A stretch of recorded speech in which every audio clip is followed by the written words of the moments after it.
What's up, y'all? I won't be long. We have a lot of activities. Some of them will go into the late hours of the night. But I come from a predominantly black family. I don't know if y'all can tell that or not. And I happen to be an ordained minister. Now that's a lethal combination when it comes to time. Give Big Daddy some chicken wings, I'll talk to you all day long. Yes, sir. But in the words of King Henry VIII, as he spoke to each of his 6 wives, I won't keep you long, but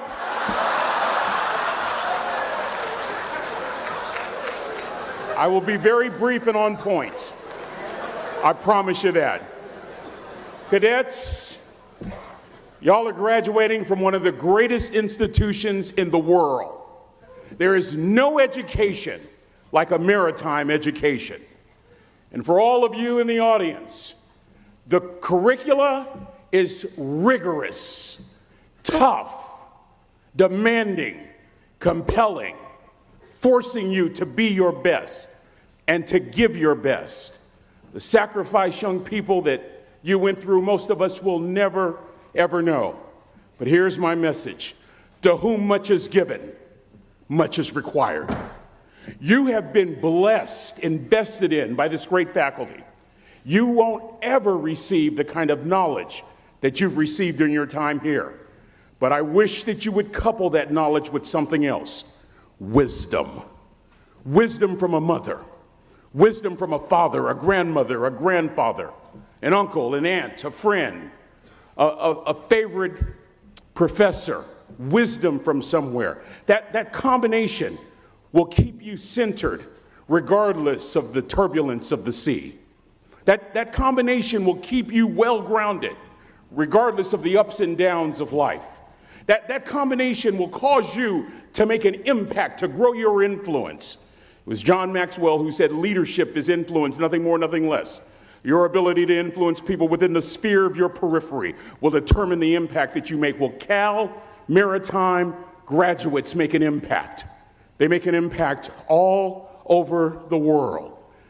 Making an impact. It's not about making a nice impression. It's about making an impact. It's about doing your best. I learned how to make an impact from the wisest person I ever met in my life, a 3rd grade dropout. Wisest and dropout in the same sentence is rather oxymoronic, like jumbo shrimp.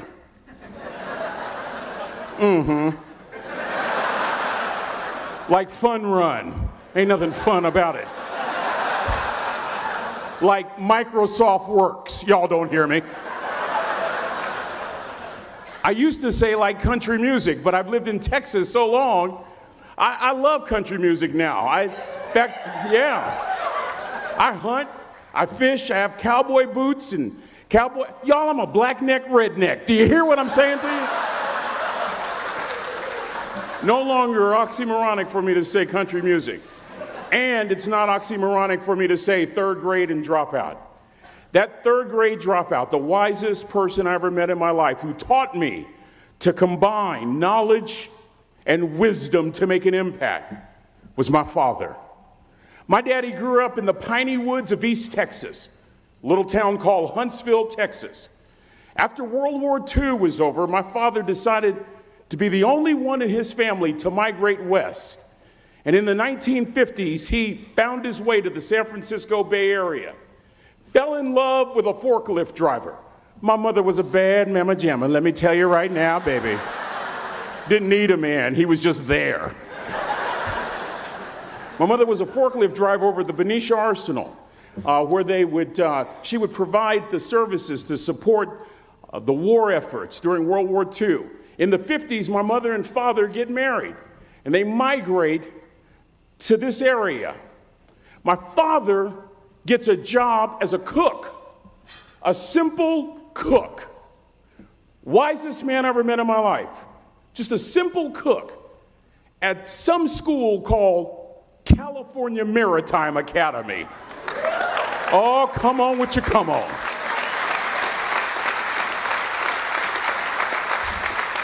You have no idea how thrilled I am to be here. This is so emotional.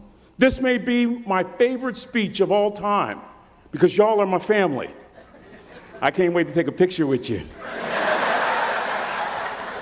I grew up on this campus. I was born and reared here, lived at 1141 Louisiana Street, Vallejo, California, 94590. My daddy used to work in something called the galley, the mess hall. Now it's the dining center.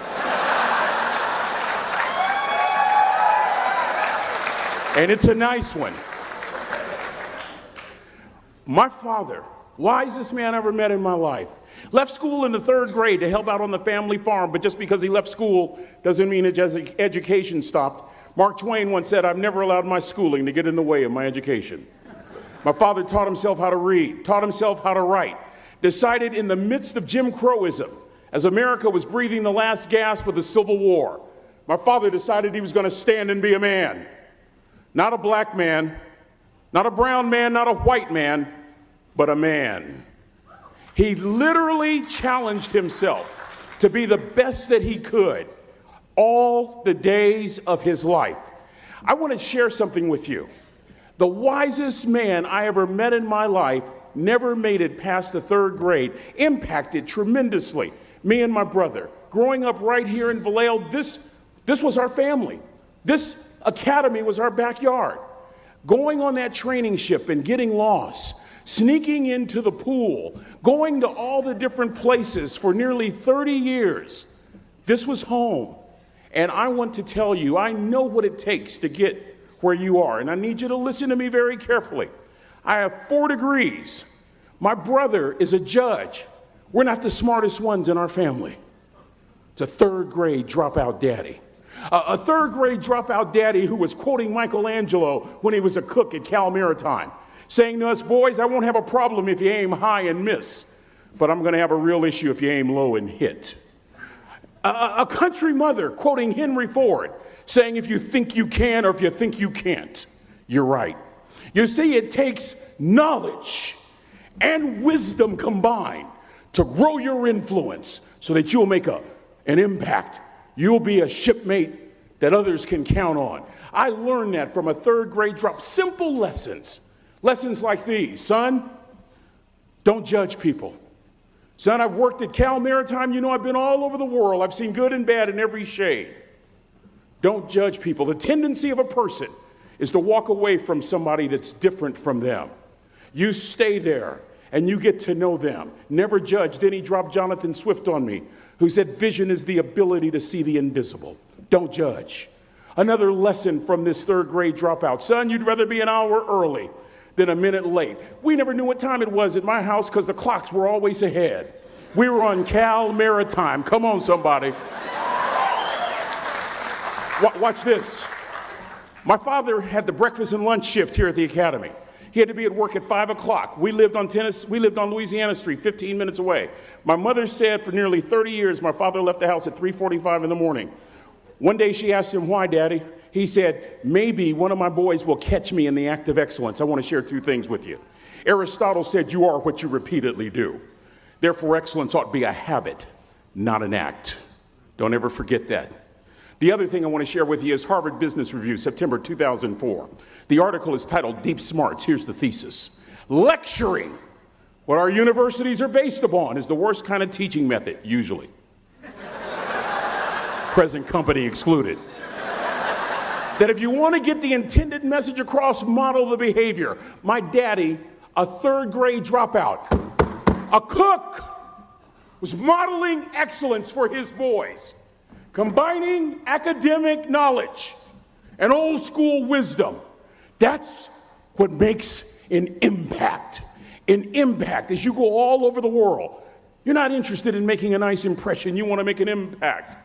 Lesson number 3, be kind to people. He always told us kind deeds are never lost. I get to do a lot of NFL chapels. You see some amazing things with those National Football League players. You see guys that can bench press 200, 300 pounds 20 times. You see folks that are huge, that can run like a deer. You see folks from a flat-footed position jump 40 inches, 40-inch vertical leap. I even saw a white guy do it once. But the point...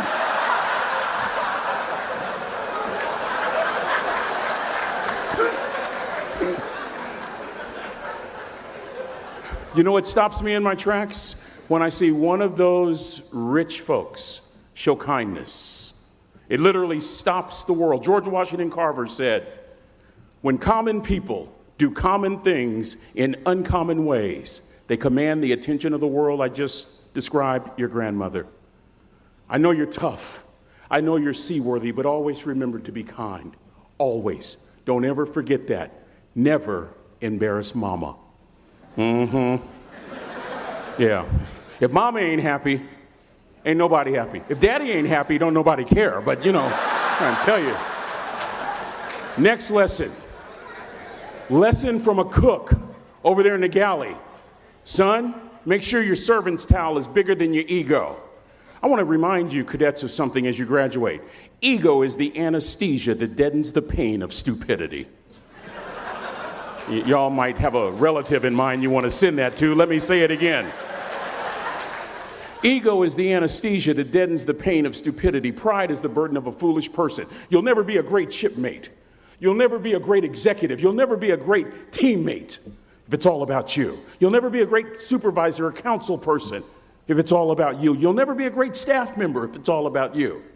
Rather, make sure that servant's towel is always big. On President Cropper's bookshelf, in his bookshelf, he has every book from Plato's Republic to Lessons in Leadership by Coach Wooden. John Wooden coached basketball at UCLA for a living, but his calling was to impact people. And with all those national championships, guess what he was found doing in the middle of the week? Going into the cupboard, grabbing a broom, and sweeping his own gym floor. You want to make an impact? Find your broom. Every day of your life, you find your broom. You grow your influence that way. That way you're attracting people so that you can impact them. Final lesson. Son, if you're going to do a job, do it right. I don't have to tell you all that, Cal Maritime, and I know grammatically that's not correct. It ought to be do it well, but I like that old school ghetto kind of do it the right way. I'm thinking about a little boy in Los Angeles. All he wants to do is play Little League baseball. His mother can't even afford to buy him a glove. And he eventually plays Little League, and he's really good. And he's so good he gets a scholarship to Cal Poly San Luis Obispo. And he's so good he gets drafted by the San Diego Padres. And he's so good he helps the St. Louis Cardinals win a World Series. 12 years ago, when Ozzie Smith walked into the Hall of Fame, he said during his induction speech, and in part I quote word for word, he said, I've always been told how average I can be. Always been criticized about being average. But I want to tell you something. I stand here before you, before all of these people, not listening to those words, but telling myself every single day to shoot for the stars, to be the best that I can be. Good enough isn't good enough if it can be better. And better isn't good enough if it can be best. That's the California Maritime way. Good enough isn't good enough if it can be better. Better isn't good enough if it can be best. Let me close with a very personal story that I think will bring all this into focus. Wisdom will come to you in the unlikeliest of sources, a lot of times through failure. When you hit rock bottom, remember this. While you're struggling, rock bottom can also be a great foundation on which to build and on which to grow. I'm not worried that you'll be successful. I'm worried that you won't fail from time to time. The person that gets up off the canvas and keeps growing, that's the person that will continue to grow their influence. Back in the 70s, to help me make this point, let me introduce you to someone. I met the finest woman I'd ever met in my life. Back in my day, we'd have called her a brick house. I was going to that great academic institution in the north, Chico State. Y'all don't know what I'm talking about. Probably studying really hard. Let me just put it to you like this. I haven't always been a preacher, if you understand what I'm saying. This woman was the finest woman I'd ever seen in my life. There's just one little problem. Back then, ladies didn't like big old linemen. The Blind Side hadn't come out yet. They like quarterbacks and running backs. Any former quarterbacks or running backs here, raise your hands. Why, a couple of you? Punks. Anyway, so we're at this dance, and I find out her name is Trina Williams from Lompoc, California, and we're all dancing, and we're just excited. And I decide in the middle of dancing with her that I would ask her for her phone number. Trina was the first one. Trina was the only woman in college who gave me her real telephone number. The next day, we walked to Baskin & Robbins ice cream parlor. My friends couldn't believe it. This has been 40 years ago, and my friends still can't believe it. We go on a second date, and a third date, and a fourth date. We drive from Chico to Vallejo so that she could meet my parents. My father meets her. My daddy, my hero, he meets her, pulls me to the side and says, "Is she psycho?" But anyway, we go together for a year, 2 years, 3 years, 4 years. By now, Trina's a senior in college. I'm still a freshman, but I'm working some things out. I'm so glad I graduated in 4 terms. Nixon, Ford, Carter, Reagan.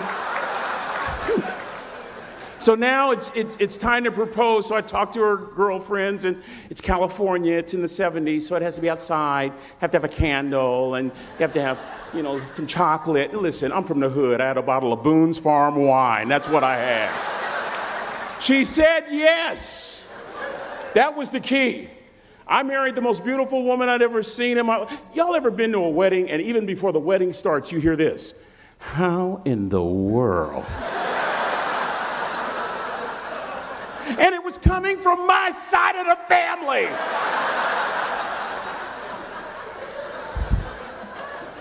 We get married, we have a few children, our lives are great. One day, Trina finds a lump in her left breast. Breast cancer. 6 years after that diagnosis, me and my 2 little boys walked up to Mommy's casket. And for 2 years, my heart didn't beat. If it wasn't for my faith in God, I wouldn't be standing here today. If it wasn't for those 2 little boys, there would have been no reason for which to go on. I was completely lost. That was rock bottom. You know what sustained me? The wisdom of a 3rd grade dropout. The wisdom of a simple cook from California Maritime Academy. We're at the casket in College Station, Texas. I'd never seen my dad cry. Big, strong man. There are several alumni that remember Riggs that are here. We've been sharing stories all weekend. But this time I saw my dad cry. That was his daughter. Trina was his daughter, not his daughter-in-law. And I'm right behind my father, about to see her for the last time on this earth. And my father shared 3 words with me that changed my life right there at the casket. It would be the last lesson he would ever teach me. He said, "Son, just stand." President Cropper, Captain Bolton, Rear Admiral DeQuatro, I don't think there's anything more profound that I can share with these cadets than these words. You keep standing. You keep standing, no matter how rough the sea, you keep standing. And I'm not talking about just water. You keep standing. No matter what, you don't give up. I learned that lesson from a 3rd grade dropout who was a cook at Cal Maritime, who said, "Boy, you keep standing, no matter what." I stood, and a miracle took place. A couple of years later, my heart started to beat again. I'm talking in a group about like this when all of a sudden I spot the finest woman I've ever met in my life again. First thing Janet did after we got married was she adopted those little boys, fulfilling Trina's last wish that her babies not go through life without a mommy. And then we decided to do something really bright. We thought 16, 17 years ago, and that was have more children. It's worked out lovely. And I'm honored to tell you that we had more boys. I have 4 boys from 34 years old all the way down to my daddy's youngest grandson, who's here with me this weekend, Joshua Rigsby, sitting on the front row right there. I close with this. I close with this, and this will make the point more salient than any of my previous words. Let me take you back to 2 days before Trina died. No hair because of chemotherapy, cadets. A tummy pooched out because of a liver no longer working. She weighed about 75 pounds. I'm in the kitchen so I can keep an eye on her in the family room. She's surrounded by pillows. Our then youngest son, Andrew, walks up with a shirt that he wants mommy to fold. And this is what I hear from Trina. Andrew, Mama, not always gonna be there to help you. She was saying goodbye. And I was so moved, I waited for Andrew to leave, and I walked over and I sat next to her on the couch. And as clearly as I'm talking to you today, these were some of her last words to me. She looked me in the eye and she said, "It doesn't matter to me any longer how long I live. What matters to me most is how I live." Cadets, I've come here with honor, with bells on, to ask y'all one question, a question that I was asked all my life by a third-grade dropout. How you living? How you living? Every day ask yourself that question, how you living? Here's what a cook in the dining center would suggest you to live this way. That you would not judge, that you would show up early, that you'd be kind, that you'd make sure that that servant's towel is huge and used, that if you're going to do something, you do it the right way. That cook would tell you this, that it's never wrong to do the right thing, that how you do anything is how you do everything. And in that way, you will grow your influence to make an impact. In that way, you will honor all those who have gone before you, who have invested in you, from teachers to grandparents to mom and dad. And when you combine that academic knowledge with that wisdom, oh my goodness, you will change the world. So to the class of 2017, it is with great honor that I say all your life, look in those unlikeliest places for wisdom. Enhance your life every day by seeking that wisdom and asking yourself every night, how am I living? May God richly bless y'all. Thank you for having me here.